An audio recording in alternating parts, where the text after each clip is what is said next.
everybody. This is like my third time attempting to do this driving vlog. Hopefully I'm doing it right. I might have it upside down, but we'll figure that out. I'm driving. I just dropped off one of the kids. I drive two of my sons. Well, one of my sons I drive to work every day, my youngest. And my middle son I occasionally pick up from work. And I kind of wanted to talk about that. I have three sons, ranging in age from 21 to 25. And I kind of wanted to talk about the problems that I've seen them facing in their early years. And it hasn't been, it hasn't been exactly what people always say that it is. I don't think that young people are lacking motivation. I mean, obviously, I guess some people are, but some of every generation are that way. And I don't think, that they're not trying. Honestly, the two biggest problems I see for young people that I've seen from my limited view through my sons is two things. One is the expense of education. It's much higher than when I went to college. And the other is the lack of jobs. And what I mean by the lack of jobs is, I'm going to get into that first. I don't mean starter jobs like when you're in high school and working at McDonald's and stuff like that. Those are good jobs to start at in high school, and I mean, some people have had to go back to those kind of jobs because of crashes in some of the job industries. But the kind of jobs I mean are the starter jobs, not starter, but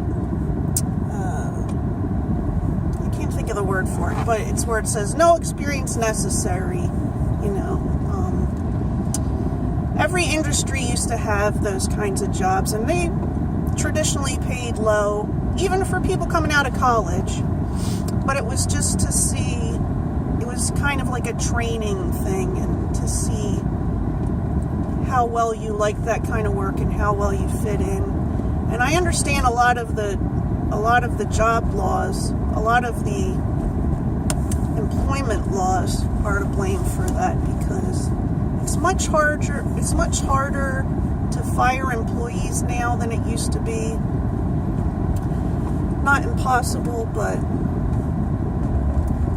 there's strange, I don't want to go into details of it. I used to work in HR, so I understand that it's hard to get rid of people. But I think that if there was a plan, if there was a program where you say this is a starter job, not a starter job. I can't think what the word is. It's how do people not mess with this? This is really irritating me. This phone setup. Anyway. I feel really bad that my words aren't working. But I think that if they said, this is a starter job, it's for 6 months to a year, and it's to see how well you fit into the industry. And you know what? You get experience. You get experience from doing it. Now, there's kind of a niche like that that's been filled where that hole has opened, something has spilled in there, and that is temp jobs. A lot of times you can get a temp job through an agency, and it can help you get into these places. But you can't always get the temp jobs, because the temp jobs want to know, do you have experience? Have you done this before?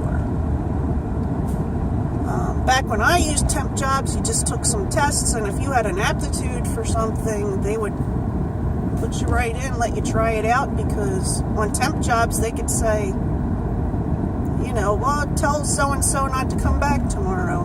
And it wasn't like getting fired. It was just, okay, you moved on to a different project, I mean, if they kept saying, we don't want if every place kept saying, we don't want Joe or whoever to come back, then yeah, then you were gone. So that's one of the issues, is that there's not good professional starting jobs, even semi-professional jobs out there where you don't have to have experience. The other thing, and this is a really big issue to me, is the price of education, the cost of education. Because we're a middle class family, I guess. I think we fit the definition. And there's no way I could afford to put my kids through college. My oldest son, he got out school loans. My husband got out school loans. So that's 2 sets of loans. And he was working. And it was so expensive. My second son, my middle son, he was looking at different colleges, and I took him down to my college, the one I went to. I only went there for 2 years, but Westchester University in Westchester, Pennsylvania. I took him there. And when I went 20 whatever years ago, the amount of school loans that you could get, that I could get myself, my mom didn't get any loans out. The amount of school loans I could get covered my education, covered me being able to stay at school, stay on campus, and covered my books. I also took some jobs because I needed a little extra money. My parents did not make very much money, so there's no way they could help me at all with my education. I took my son down there, and the loans that he could get, the school loans he could get, wouldn't even cover if he just went to the classes, not even if he lived on campus. We would have had to pay $2,000 extra, I think, almost $2,000 extra per semester, plus pay for the books. Plus, he'd have to drive down there because he wouldn't have been able to afford to stay there. Now, you might say, okay, well, you can make that work. You can get a job, and honestly, you can make that work. But that is a very stressful time of life, I have to tell you. I've been through that time of life, and it was the most stressful, it was one of the most stressful times of my life. Having to deal with the amount of studying you have to do, trying to concentrate on your schoolwork when there's people around you partying constantly. And when you go to college full-time, it's full-time. They want you to do projects, they want you to come in to do labs. Sometimes you have to show up for study groups. And the studying you have to do, they'll say, you need to read these 10 chapters by 2 days from now. And then I want an essay on this and an essay on that. And when you go from American high school, which most American high schools don't have anywhere near that kind of academic requirements, to suddenly you're in college, that's a very difficult transition. And people can do it, but it's even harder when you have to take a full-time job or almost full-time job to pay for your education. So you've got people out there that maybe they weren't number 1 or number 2 in their class, so they're not going to get the scholarships. They don't have the extra money. Even in the middle class families, we had a savings. We had a 529 savings. It wasn't that big because we didn't have a lot of extra money every year to put into the 529. We used it to pay for school books for them. And that went in just a couple of years, but we were only using it for school books. So, and the books are expensive. They're like $100 a piece.